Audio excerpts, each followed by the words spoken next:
really fun because it was a chance to reread like loads of your work. Yeah. You know, so I had So are you writing right now? Are you working on something new? I'm writing. I always write a lot of like long essays. For the longest few books. Doing two big essays. One on Martinique, I'm tracing his whole work. Then I just one about common biography. I'm doing like a long essay on that. And then working on a book project about getting into About communism in the 1950s and 60s. Yeah, so I was with I'm working on an anti-colonial communist project. I mean, the one that my father founded in Venezuela. And I've been looking also at a lot of, he died in 2016, my mother died before, so I, all their archive, I put them at the local archive. So I started to want to say something, and also because Europe has no clue about anti-colonial communism. For them, communism is about, Moscow, and white over there, whether for Moscow or for Beijing. This is the sound, this is decolonization. And so that's not true. Way to say everything. And there's still a certain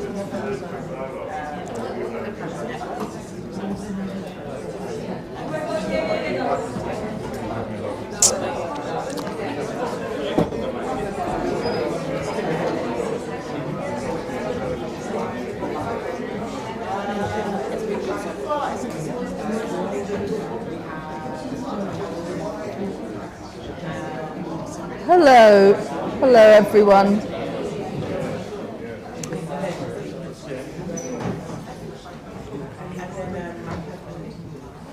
So, welcome to the London book launch of Another Sun with Françoise Vergès. Now this is outside of the summer school as such, so we are broadcasting to the world. And we welcome the guests amongst us, including the summer school participants. Jacqueline will be introducing Françoise Vergès tomorrow. I'll be in conversation on Thursday. So I'm keeping this very short and leaving this event in the hands of Kevin Ochieng-Oka and Françoise Vergès. We welcome Divided Publishing, an independent publisher who have brought this book into the world. And we hand over to you, so thank you.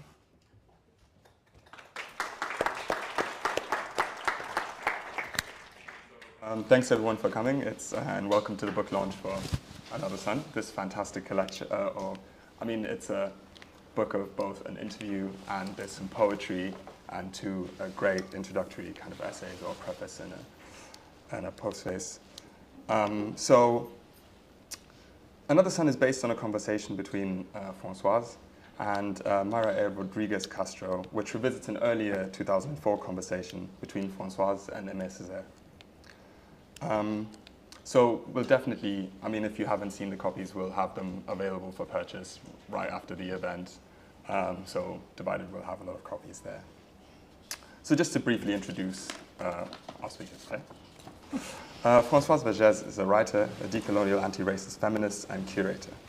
She's currently working on the fabrication of premature death, imperialism and anti-imperialism, the colonial roots of fascism, private property, and racism.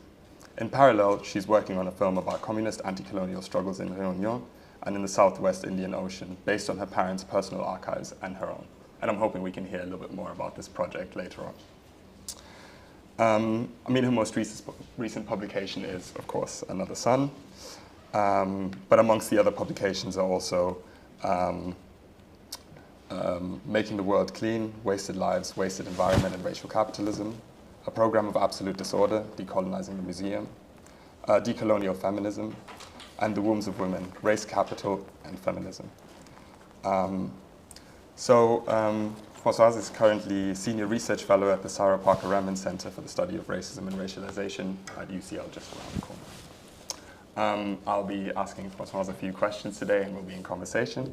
My name's Kevin, I'm a writer and researcher and I'm based in London.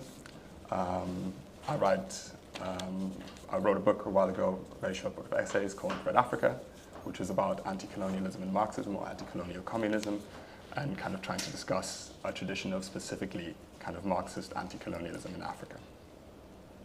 So I'll have the pleasure of asking Françoise, whose work I've very, very long admired and who I continue to learn from, a few questions about this book, but also the work beyond this book today. So as for the format, I think we'll be in conversation for about, I think initially we were supposed to have 30 minutes, but I think we have a little bit longer than that. And then we'll open it up to some questions from the floor. And then there'll be a short drinks reception, and kind of the books will be outside afterwards. So I want to start off by asking you a little bit about kind of starting off with this book. For me, it kind of, I really loved it because it felt like a multi-layered, multi-generational conversation, because if you don't know, it's basically a conversation about a previous conversation. So it's kind of, and it kind of functions as this almost like intergenerational dialogue about anti-colonialism, communism, and the struggles we face today.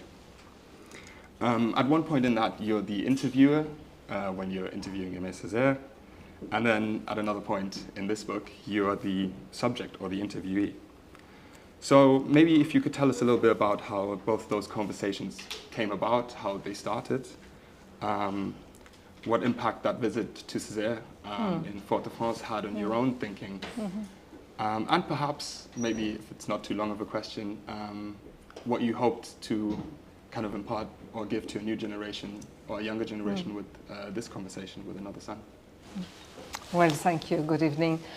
I mean, perhaps I would start with the last question. I do think that Aimé Césaire deserved better, much better, especially, I mean, Discourse on Colonialism is a text that we should absolutely read and discuss today, especially today, with the return of fascism and the far right everywhere, and the way in which Césaire, you know, talk about the shock in return, that you see, you know, what Europe has done in the colony will go back to Europe, and that was Nazism, right?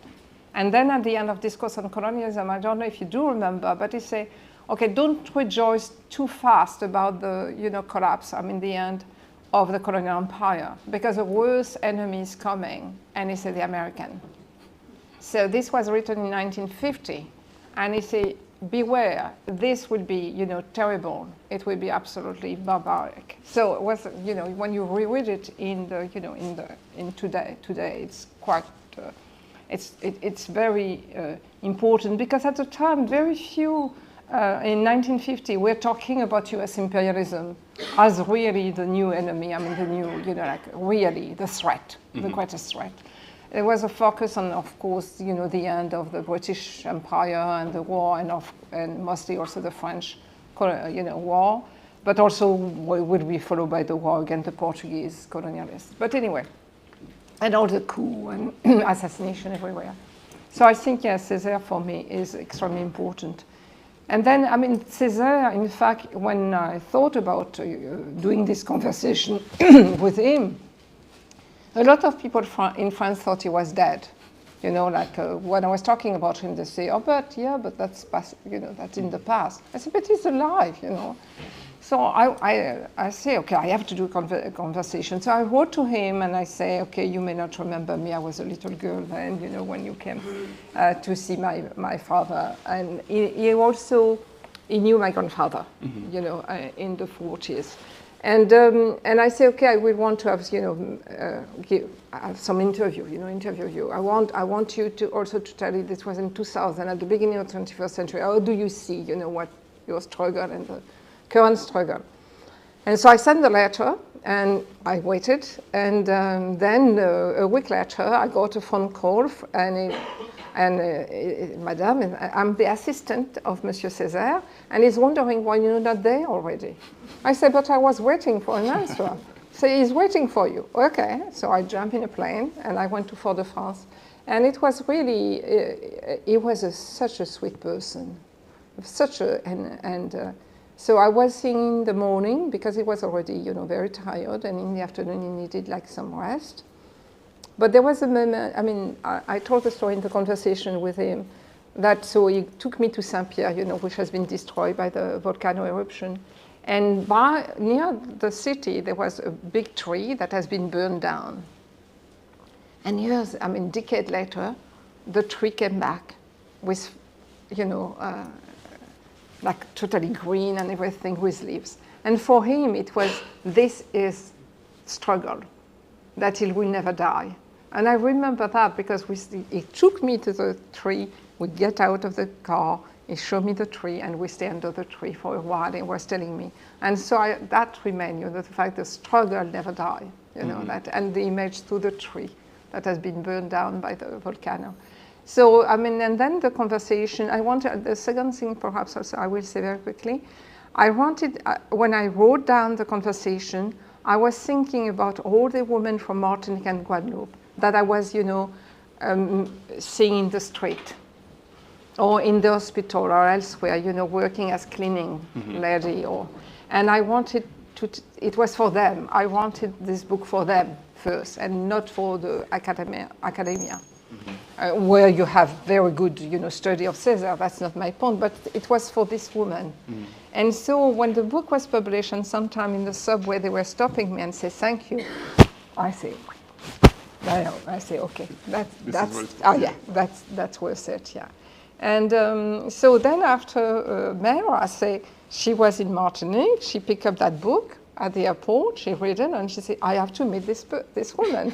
And so this is how it goes. And so perhaps one day a young woman will go to see Mayra and ask her, how did you meet this person? And it will continue. I honestly don't doubt it. I think that will definitely happen. And I think it's beautiful the way that's getting passed on like that. If people are unfamiliar with that original interview, I think it was really nice for me to, before our conversation, revisit the conversation with Césaire. And I think what I found really interesting, even he's spent, I mean, how many decades as mayor of Fort-de-France? Like 40 almost, yeah, and has been in politics for ages, but he always kind of speaks as a poet. Yeah. And that's kind of the first thing that always kind of comes across. And I found it really nice that some of the answers in the interview are just kind of extracts from his poems or plays and just lets them stand there. But you know that the title in French is what I had said, but we could not translate it in English like that. Yeah, so the collection exists as Resolutely Black? Yeah, Resolutely Black. And the French is Nègre, je suis, Nègre, je resterai. Yeah, because this is what he said, you know, at one point. Yeah, you answer in the National Assembly to someone who had insulted him, a white French, and he said that. His answer say, you know, black I am, black I will remain, but using the French term,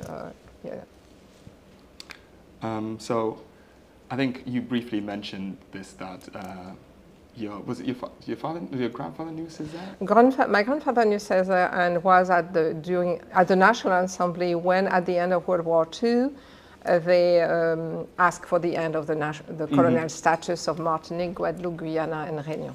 So I think that's a nice way to kind of start talking about that a little bit. So you come from a long line of anti-colonial communist activists who have tried to reimagine the status or the relationship between France, its colonies, or what are now some of its overseas departments. So including Martinique, Guadeloupe, French Guiana, Réunion, where you grew up. I kind of wanted to ask if you could speak to us a little bit about your background and how it relates to the topics you chose to discuss in that initial conversation with Césaire.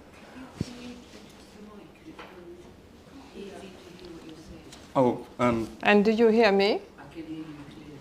Oh, okay, I'll kind of come a little bit closer to the microphone.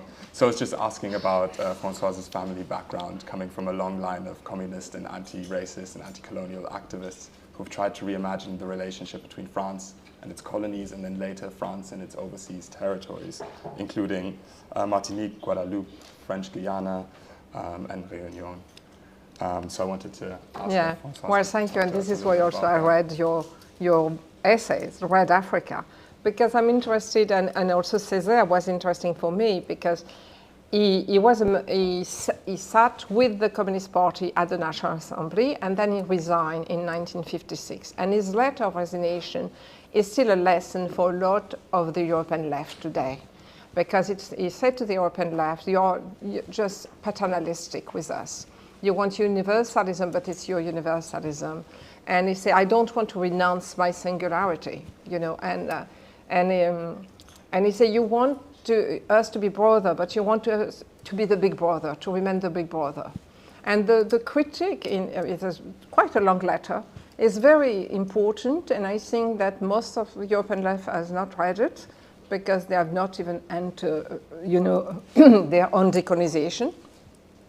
So this also, for me, was important to also to distinguish what has happened in the South, in the global South. And then there are communist movements in the global South that cannot be reduced to what happened in Europe. However, you know, what happened in Europe could be interesting.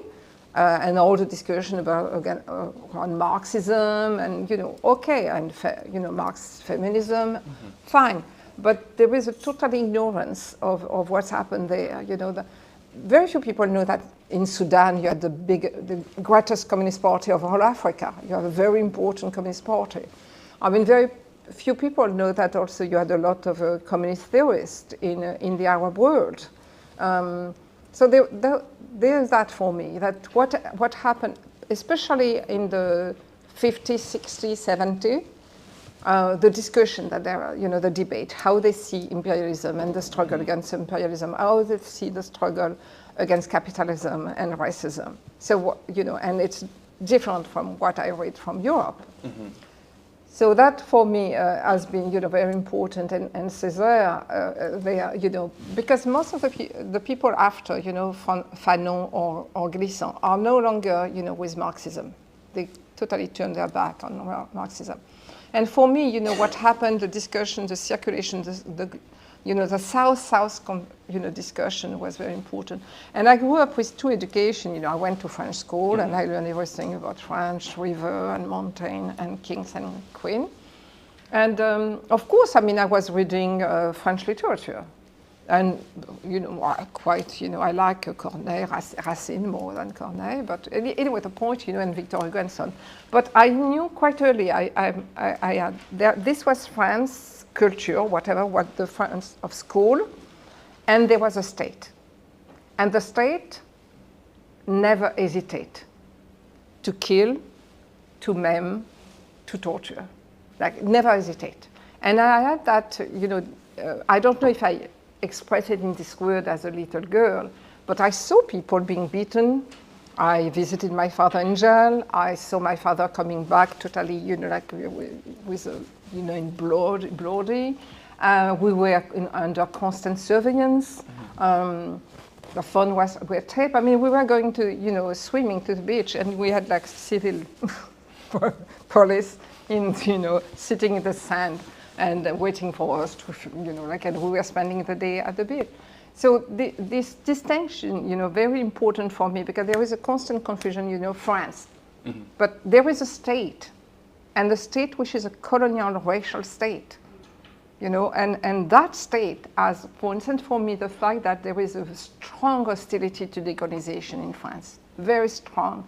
But there is this narrative that, you know, a false narrative that has been open to decolonization. But France waged war on everyone who wanted freedom. It started with Haiti. It started with Haiti. They did not accept it. It was inconceivable. A black republic was inconceivable, that unthinkable. So it was Napoleon, but even after, you know, it was still the French Republic, which and then they did the war against Indochina, Madagascar, Algeria, Cameroon. They had massacre in Mali, Tunisia, Morocco. I mean, it's endless. And in Kanaki, New Caledonia now, and also in Guadeloupe and Martinique and French Guiana and Mayotte. So it's also this deep hostility connect with the analysis that Césaire did about the French Communist Party, the impossibility for them to understand, to acknowledge that, yes, people don't want to separate themselves from the French, even though, because even in the left, they think that France is so beautiful, so great, that everyone to be there, you know.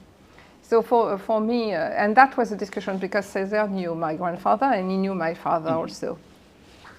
So there was, for me also, to talk to someone who have known these two persons and who has also gone through a similar journey. And when at one point in the conversation, he said to me, you know how it's difficult to be, you know, a Martinican. You know it because you are from Réunion, so you know how it's difficult, you know, that to affirm yourself. And so for me, I mean, in the conversation with him, they were also making me think about also many, you know, that things I have experienced. And, the difficulty to this day, I think, to have a really frank, open conversation with even French leftists or British or, I mean, European, usually. Yeah, so I kind of wanted to follow up from that. So the current project, for example, that you're working on, is that an attempt to almost kind of introduce part of the French left as well back to those histories of kind of, for example, the kind of anti-colonial communism in Réunion and kind of help, or is it more speaking to also the ongoing struggles in anti-colonial struggles in Conakry, for example? Yeah. I don't know if I need to, if I want even to educate the French left, because I think we have a lot of work to do, and because there have been nonetheless an incredible assault on this movement in the Global South. A lot of leaders have been assassinated, as you know. You know, who knows what Nkrumah has written, who read neocolonialism, you know.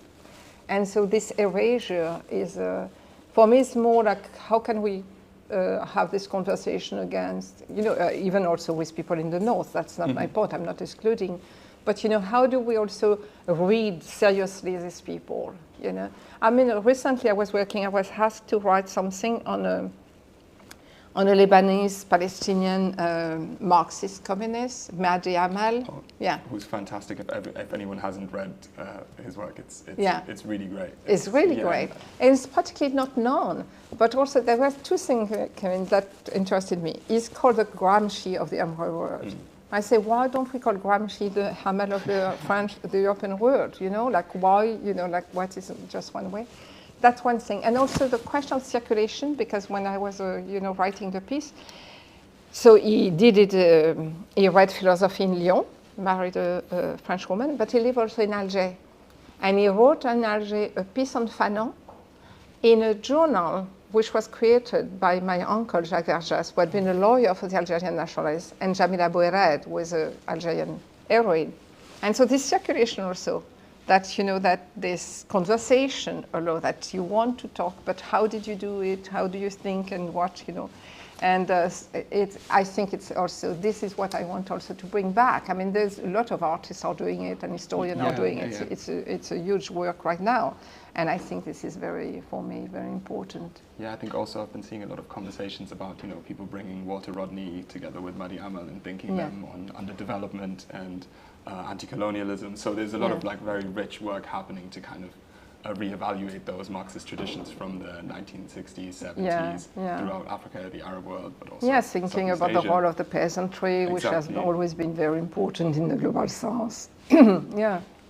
So you were speaking a little bit about kind of France and kind of trying to remember that France is this violent state entity. So I was wondering if maybe, for those who perhaps are less familiar with that book, if you could talk a little bit about kind of your research in the wombs of women and about the kind of violence of the French state in Réunion in particular, and how that manifested in this instance. Well, sometimes when I write something, when I write a book, it's like because I'm like enraged, you know, by the indifference or the blindness, right? So this was in 2015. I mean, I cannot remember. I think, okay, no, whatever. It was the anniversary of the law that decriminalized abortion in France, right? 10 years later, so I kind of. And so I started a lot of books on the struggle of, you know, French feminists and French women, you know. So I was going through, and not a word about what had happened in the colony before and what was still happening in the neo-colony or whatever you want to call it. I said, that's incredible, you know, because my mother had told me about this abortion. I mean, this were abortion like 6,000 to 8,000 women were aborted every year from, you know, the late 60s to the early 70s in Réunion, every year, without their consent. And so since abortion was still a crime, they were sent by social workers or their doctors saying, oh, you need to be checked, you know, there's a check, you know, medical check, go to that clinic. And so they were going to the clinic. They were usually, you know, poor women speaking only Creole, not speak French, and they were told when they arrived, you have to have, you know, I can't find my word. Anesthesia, general anesthesia, and you will have like a smaller, you know, like surgery. Don't worry. And in the morning, they were waking up and they had been aborted, and some of them sterilized. Some of them were like 5 months, 6 months pregnant. And so this was denounced in the late 60s by the communist newspaper, but of course the poor did not pay attention. The scandal was because, in fact, a young woman, very young, I mean, she was 16, she was dying in her blood, and the parents called that doctor, and the doctor was a Catholic, so he was against abortion, and he understood that there has been a botched abortion. So he called the gendarme, he called the cops, you know, because he was against, he wasn't. And so they had to, you know, because the guy was a white, you know, conservative Catholic, so they had to do the investigation. They could not say no, right? So they did the investigation, and all the things that have been denounced by the Communist Party came to, you know, to light. And this man also, this doctor became a millionaire because these women were poor, so they could not pay. So it was Social Security paying. So they could not declare abortion. They were declaring bigger, you know, surgery to get more money. So it was a huge scandal, huge scandal. None of them was even given a fine or given 1 day in jail. None. And so the trial was in 1971 in the middle of huge demonstration in France all over the place of women, thousands of women, you know, very strong for decriminalization of abortion. And for me, what I was saying, this is not, because sometimes in some leftist newspaper you had like a small paragraph of what was happening in Réunion, but this was seen as, oh, that's colonialism, right? And my argument was, no, it's not about just colonialism, it's about racism. And so the state will decide who are the women who can give birth and who are the women who will not give birth, you know. So these are the children the state desire and will encourage, and these are the children that the state will not want, and so will, you know, and of course black and poor, you know. And so, because at the time, abortion was a crime, and people, you know, if you were caught, you could go to jail. And so that for me, it was not a paradox. It was in fact the same politics, and it was because of effectively the state will decide who will have children and who will be the children of the nation. So who will have a real childhood, who will be protected, who will have good school, who will be loved, you know, and then there are children who can be abandoned. You know, if they are born, they are abandoned. They're not going to get good school, they're not going to get good health, you know, and so on and so forth. So that was, and I remember when the book was published, it was a big interest, but it was attacked by some feminists of the 60s, 70s who had been in this struggle by saying that, that was not really true, and it was, because it as if I would attack their movement, and I said, I don't attack your movement, I'm just showing your blindness. I mean, I march with you, you know, I march with you because I was for that, I was for decriminalization of abortion. But for you, I mean, you cannot see that because you cannot see slavery, you cannot see decolonialism. You don't understand you don't want to understand what it really means. It remains for you it's quite abstract. You condemn it because it's bad, but you don't get it. You don't, or you don't want to get it, really what it means in the body. And sterilization was terrible because these women were not told. So after, for instance, they could not have children, and so there were, you know, a lot of drama in the family. the husband thought that they were doing other things and so on. There was a lot of drama, a lot of drama. But at the trial, 30 women accepted to testify, which was quite courageous for, you know. And they entered a tribunal full of white men, the judge, you know, the lawyers and everything. They were Creole, they spoke only Creole.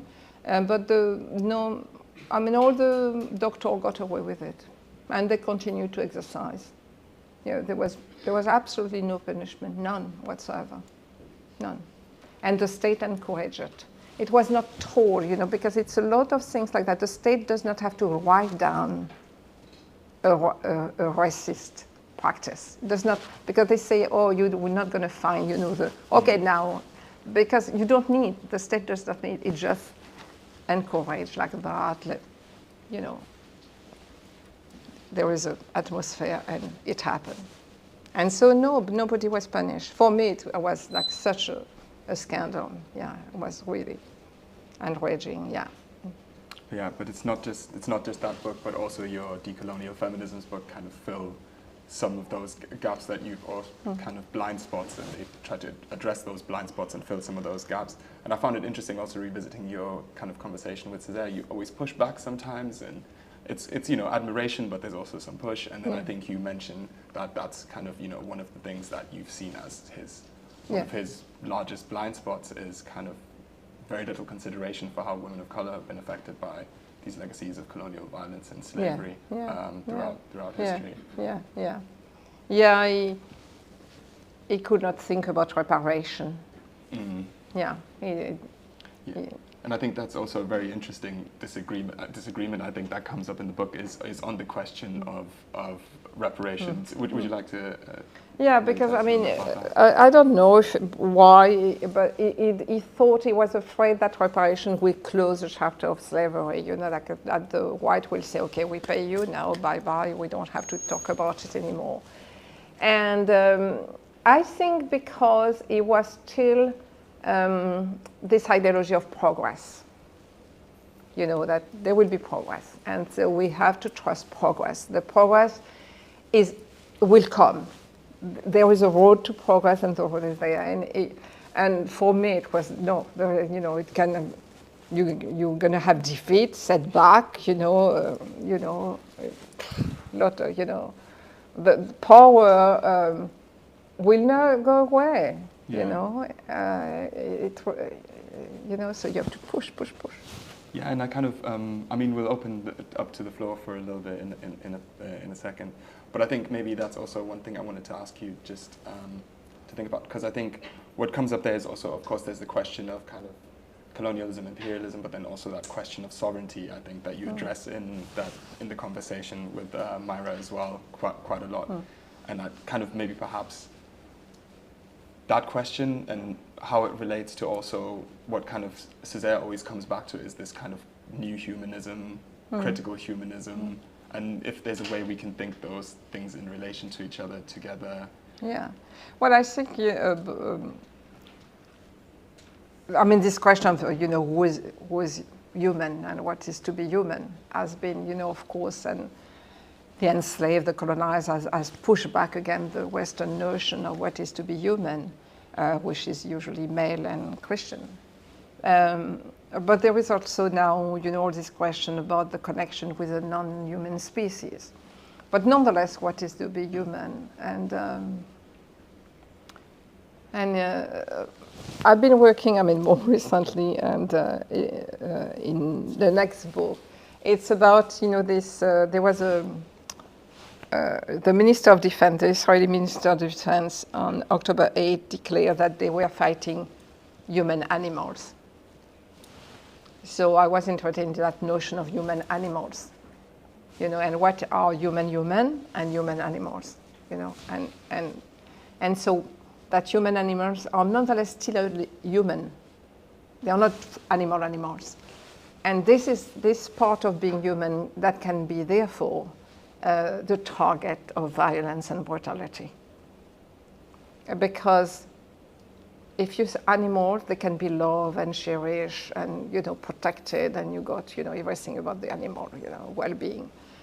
And they cannot be human because human is for, you know, the Westerner and the civilized.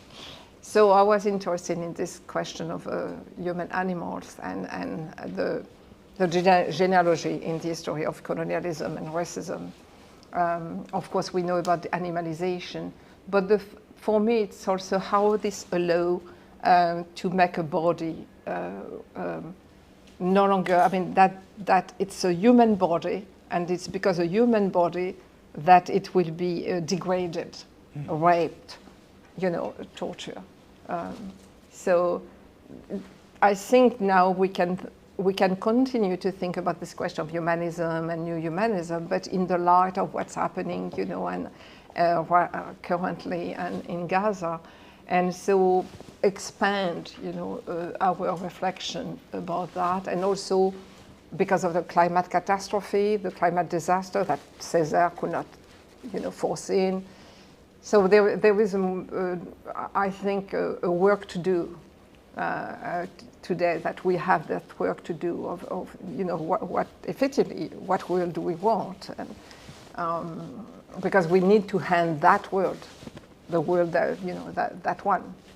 Otherwise we're going to disappear. And so I think it's a very, but he tried to answer it in his time, you know,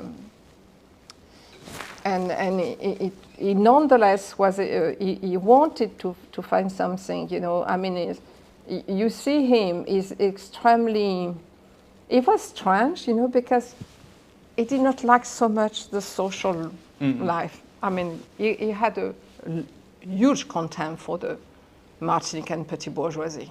It was like, oh my God. From very young. From very young. Yeah. For him, it was like, oh my God.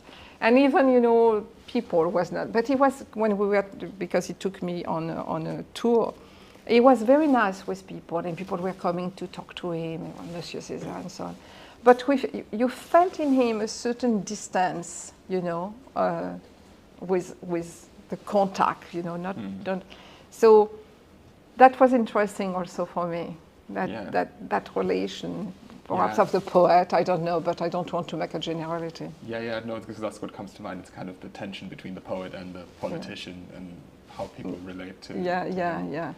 But yeah, I think there's a lot more questions I could ask you specifically also, like, I mean, maybe it will come up later in the questions about rethinking in the light of the genocide in Gaza, for example, even the questions of decolonizing, even when talking about a museum or something, when entire institutions have been destroyed in a cultural genocide, and how do we even begin to then start talking about those things in the way we have, or what kind of discourse do we need to get to? Yeah, I mean, you're so right. I cannot have a conversation today about museum if we don't start with the destruction of museum in Gaza, or the looting of the National Museum in Khartoum, or, you know, all this. This is not in 19th century. This is absolutely in 21st century. So it's not something of the past. It's happening now. Yeah, and I think. Or the looting, of course, of Baghdad. We can talk about before. Cambodia, Afghanistan, all this country, art has been, you know, looted and trafficked. Absolutely. So this is now. Yeah, and I think it's always, that's the point. I think it's always great with your work, is kind of revisiting colonialism as this ongoing thing. It's very present, and all these questions are very urgent right now, and I think especially in kind of the places that are still essentially colonized by France. France is the second maritime power in the world after the United States, and it's a small country, you know. But because of all these places, So I obviously could ask more questions, but I think I'd like to give some other people the chance to ask Françoise some questions if they'd like to, either about the book or work in general. I think we can just pick, I think we'll just go one by one and then see where we get to. Do we have a microphone by any chance? Otherwise, I guess. Oh, there is a microphone.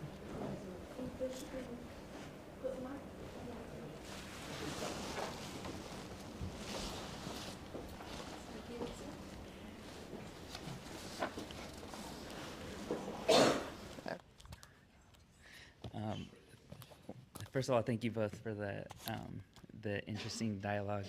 I preface this by saying this could be a misunderstanding of, I don't know if I fully grasped the way that anti-colonial communism was being used. So this could be completely my issue, but I was curious if you can expand a bit on, how do you reconcile the term communism within the reality of a communist country, for example, like my country, Cuba, that's living under a dictatorship that the global north, or I guess like leftist kind of politics, refuses or struggles to acknowledge. Is there, I guess, have we kind of maybe, has the word gained additional meaning that no longer fits the container of communism as a term or anti-colonial as a term, if that makes sense? I'm sure you have something to say about that. No? No? So it's kind of whether let me get if I'm understanding this correctly. So it's about the terms anti-colonialism and communism, and whether those are still valuable as signifiers or like as something to describe the ongoing processes for liberation today. Exactly, especially when you consider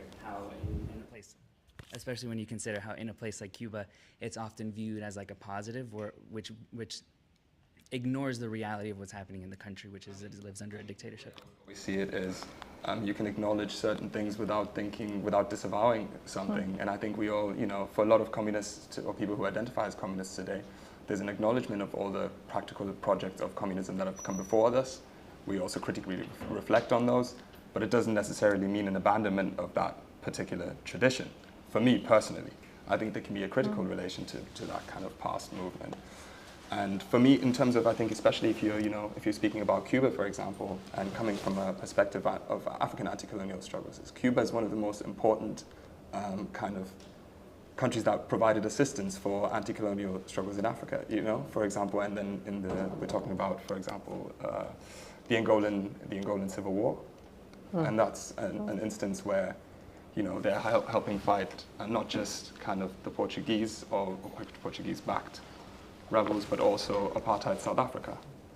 So I think with the kind of long history of communism, we need to kind of be nuanced in kind of how we view these past historic or these past political processes, experiments, and not kind of disavow them very quickly. And I think there is a legacy there to be retained, and there's a good legacy there to be retained that I think is as valuable now as it was then. I will say many things. First, we have also to acknowledge that any attempt to be free was stopped by the West. Blockade, sanction, the banking system, no entry, no possibility of selling your what you were doing. It's incredible. It's constant. There was the study by the Lancet last October saying that between 1971 and 2021, sanctions by the United States and the European community led to 30 million deaths. That's just sanction and blockade, not even the wars. We have effectively, I'm not saying, effectively like Cuba or whatever. And the second thing, for instance, Vietnam would have never really completely be able to defeat the US without the help of the Soviet Union and Communist China. Even though Soviet Union and Communist China, at the time, were doing also what we know that they were doing. So I think we have to look at it, through the contradiction that, we are not living in that nowhere there is a place that is okay, right? But capitalism has been much more ravaging the world than even Cuba or even the Soviet Union. This does not mean that there are not, wrong, problem there. But that's, and effectively, as was said, without Cuba, without Soviet Union, no victory of Mozambique. None, no victory in Mozambique. So these are the contradictions we have to live with. Algeria was given also weapons, by Yugoslavia. Without Yugoslavia, Algerian nationalists would not have received, weapons. So we live within this contradiction. you know. And we have to acknowledge them and to see effectively that at one point, but effectively, thanks God, Cuba were there for Angola, which does not mean that we consider Cuba like really what we are dreaming of, you know, decolonial communism. And the third thing I would say, communism is also, how can I say, a promise, an idea that is about, that I find much more interesting than capitalism or, you know, or other things. And so how do we keep that as effectively as a possibility, and that we fight for that without, you know, because a lot, and what you are saying remind me that every time I talk about that, I'm given the Cultural Revolution, Cuba, Soviet Union, what else? I don't know. The list is long. And so I'm giving a lot of, you know, like the impossibility, rather than also at one point some of the possibilities that were open. And second, for me, the history of, I mean, as soon as African countries were independent, they were, I mean, the West arrived and crushed everything. Lumumba assassinated. I mean, this is, what could be Congo? We don't know. So there is a lot of aborted, if I may say, history. We don't know what could have been Haiti. We will never know. We will never know what could have been, you know, like effectively Congo. I don't know, perhaps effectively Lumumba would not have been the leader, but nonetheless we don't know. It's constantly all this history, and we can look at so many history. I mean, everywhere, it's constantly strangled. Look at Chile with Allende. I'm not telling you that Allende would have been, you know, but nonetheless, it stopped. Everything it stopped every time. Argentina, Ecuador, Guatemala. The guy in Guatemala just wanted like raising salaries of United, I mean, just that. CIA coup. So we have also to look at how can we let things develop also and talk like that, you know. It's like you stop the growth, you know, you stun things constantly. And I say, if we do the list of assassinated leaders or disappeared, they were targeted constantly. So there is something, nonetheless, you know, you invest something in Lumumba or in Nkrumah or whatever. I'm not saying the other, you know, like, and then it cannot be. So I don't know if Cuba had not been under sanction and blockade, or perhaps would have become another, you know, South America country with a bourgeoisie, you know, we don't know. But the point is that not that I think most people, the people in the world, are not allowed to live freely at all, and to think about their own development. Never. I mean, and again, we should look at sanction and blockade, not just war. And you cannot be connected with the banking system. That's a terrible thing for a state. A terrible thing for a state. You have to go to the SWIFT system, which is the US dollar. I mean, all this is our constant constraint. Maritime law have been drawn by the West, trade laws, IMF, World Bank. And I'm not idealizing, you know, the leaders that we are in, but I'm saying that for me, it is constant, impossibility. Again, for me, Haiti is the beginning. And again, I don't know what would have, but it could not happen. It was inconceivable, unthinkable. A black republic would not exist. And so now, what is the West saying? Look, chaos. These people cannot be free. Same thing for Algeria. Look at Algeria, no development, but look. But if that same thing was done to Europe, perhaps Europe will not be what it is now. So I think also just to answer that, I think for me it's often these kind of terms that they're part of like an unfinished project, and I do feel like it's a project that's kind of we're revisiting in our current kind of conjuncture, but it's an unfinished project because of exactly the things that Françoise was mentioning. It's the kind of direct violence, whether military or financial or otherwise, that have kind of put an end to those projects before they could even really flourish. So I think it's kind of trying to think of those as unfinished projects that we want to like revisit and continue. Are there any other questions? Maybe you go towards the back first. And then And there's... can you see? There's a... Oh yeah, let's start there. And that. I think we only have one. And there was one. Yeah. Yeah. We should take two.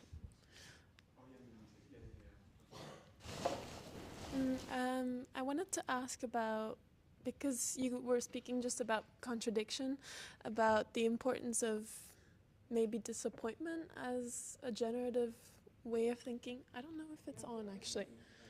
The disappointment. So the what's the function of disappointment as a generative kind of affect in kind of generating critical thought or reckoning with these kind of unfinished projects. I think, especially in for example, in Kevin, in your book, I think this question of sovereignty is something that, and Aimé Césaire especially, is something that you kind of talk about, and there is a sense of frustration and disappointment there, and I wonder if you could speak about that and how you maybe put that in conversation with this book. And then, should we take maybe three? Yeah.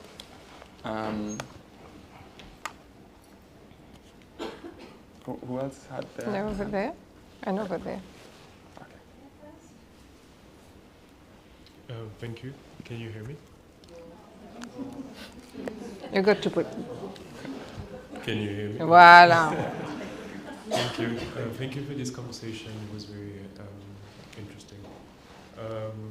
So you mentioned several times like Césaire being relevant today, being alive, you said, and also the rise of fascism.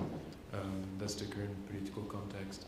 I feel like we are also going through reimaginings and new attempts at making anti-racism discourse in Europe, I think, in the West, in France as well. Specifically, I'm thinking of La France Insoumise kind of effort to embed anti-racism in its current political campaign ahead of the elections. Glissant has been mobilized several times by Jean-Luc Mélenchon, the ideocratization as well. I was just wondering if you had an opinion on that, how you perceived this current discourse, and what you thought maybe would be missing, or what is there that we don't really see. Specifically, I'm thinking of contradictions again, but contradictions of Jean-Luc Mélenchon, especially La France Insoumise, like aspect and perspective towards the French overseas territories. Just wondering what you thought. Okay, thank you. And then what? Over there. Yeah.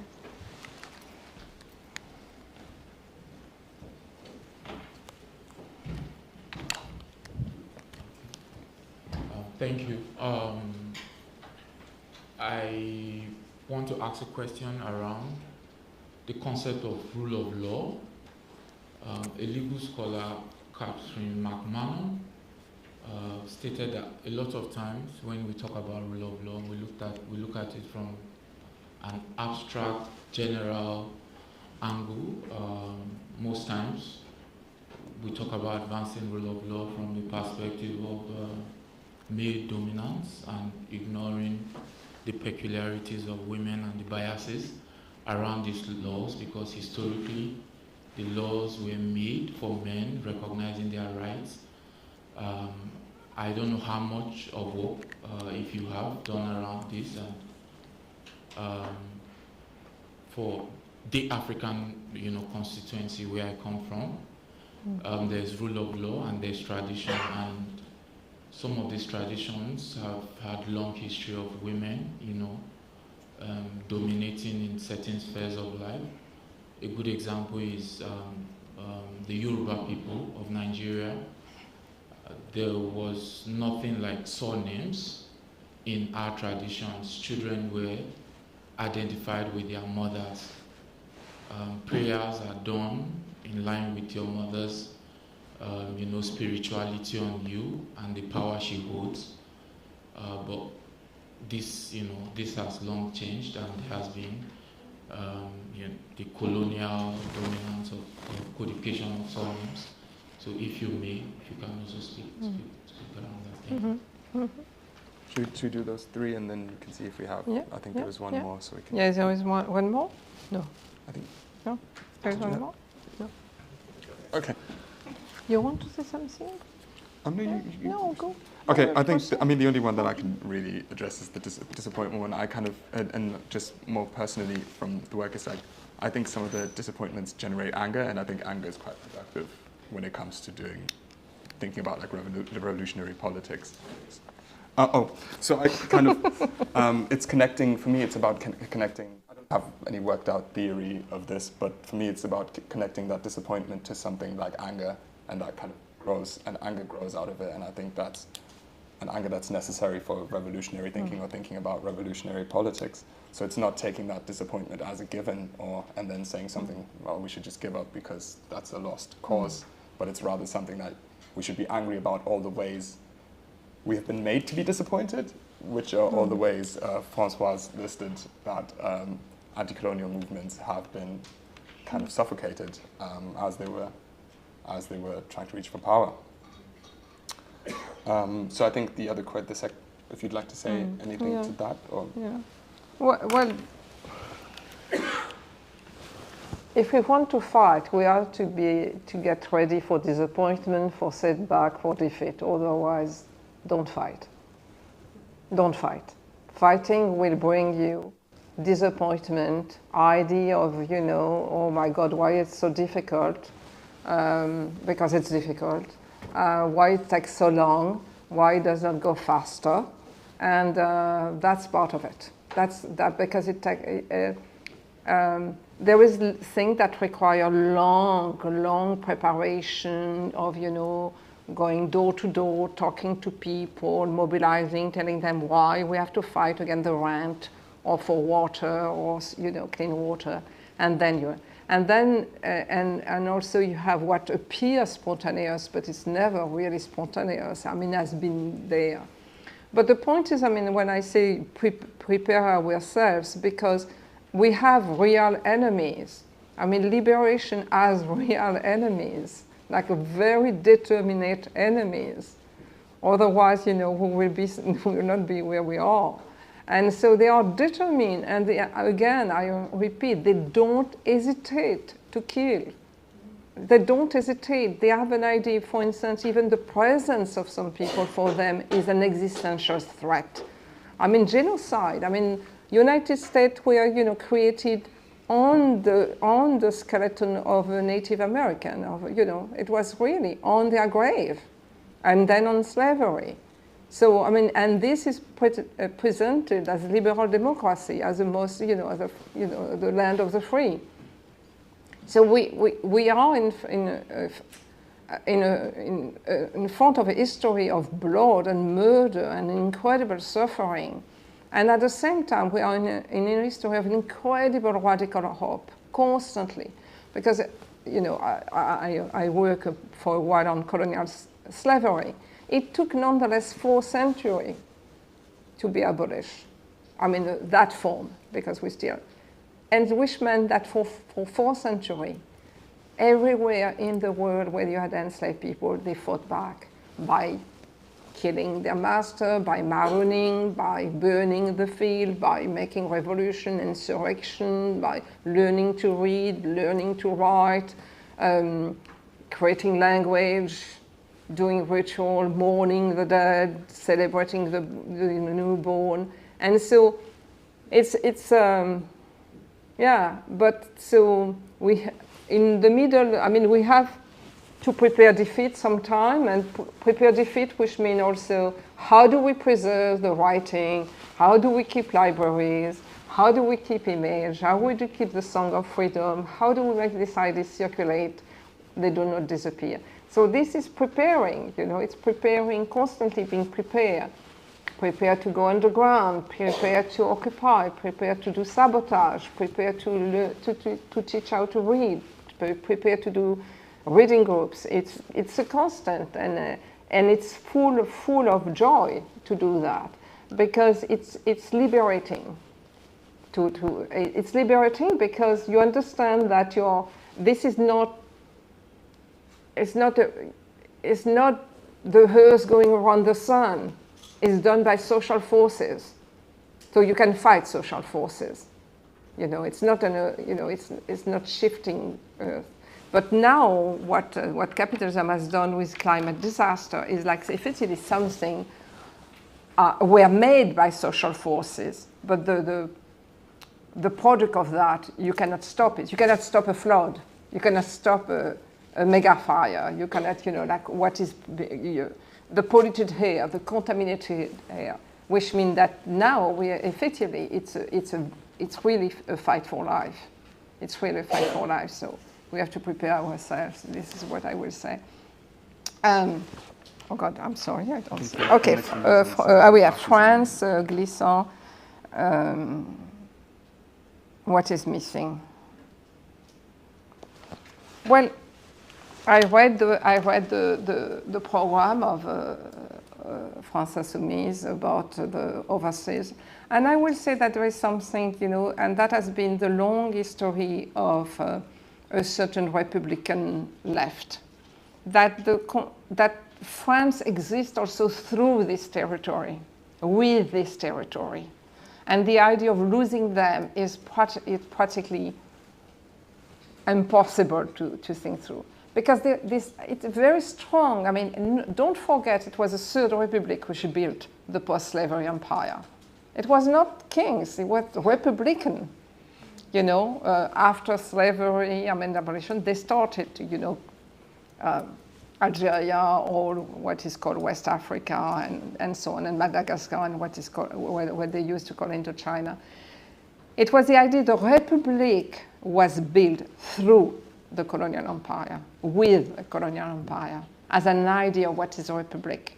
The republic brings freedom and whatever equality to these people, the civilizing mission. That was thought as republican, as bringing equality. And in fact, you were taking land and you were exploiting people. But, and this, I think, the rupture with that has to happen. And I don't think has fully happened.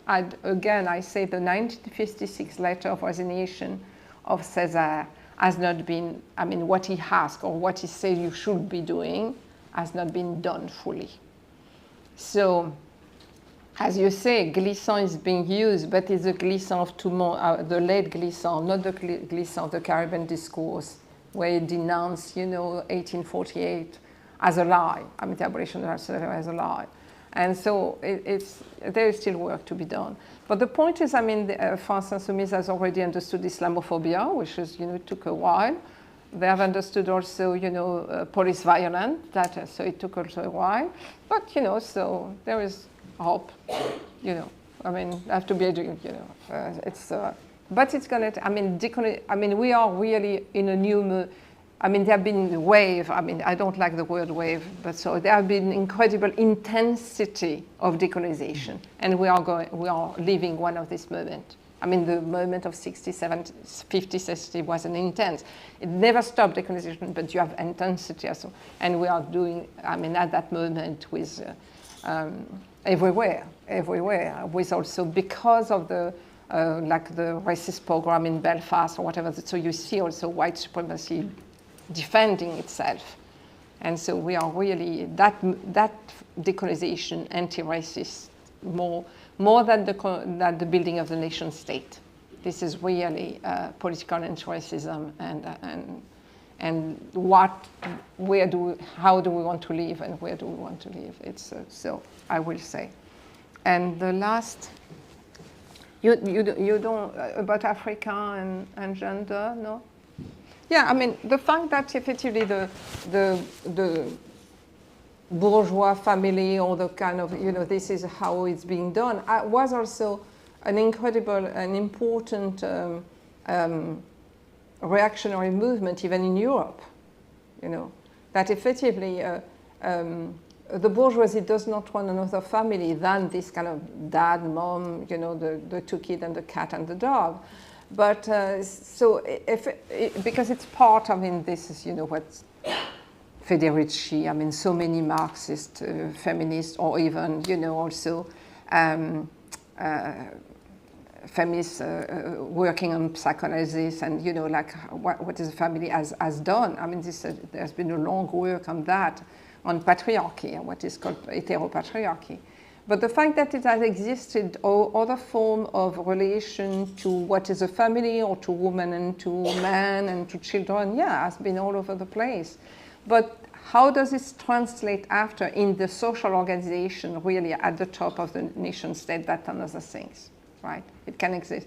And so, because for me, feminism is not about 50-50, like, okay, men are there, so you have to have 50 women on, same thing. It's, for me, the structure, what is going on,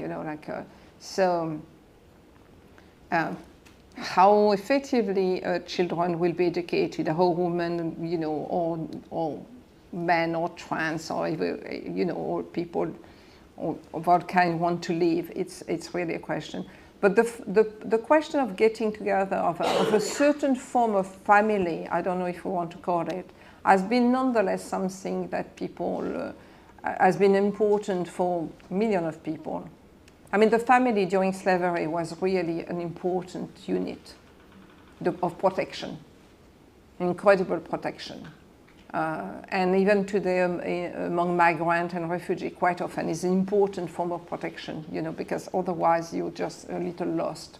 So we have also to look at, what we call family, in what, in circumstances, in which context, and effectively borrow perhaps from, how people have organized their life. For me, it would be more, how can we live in peacefulness and joy? I think and then organize ourselves to preserve that. I think that's a good point for us to end for today. Thank you again, Françoise. Thank you. Really, really lovely.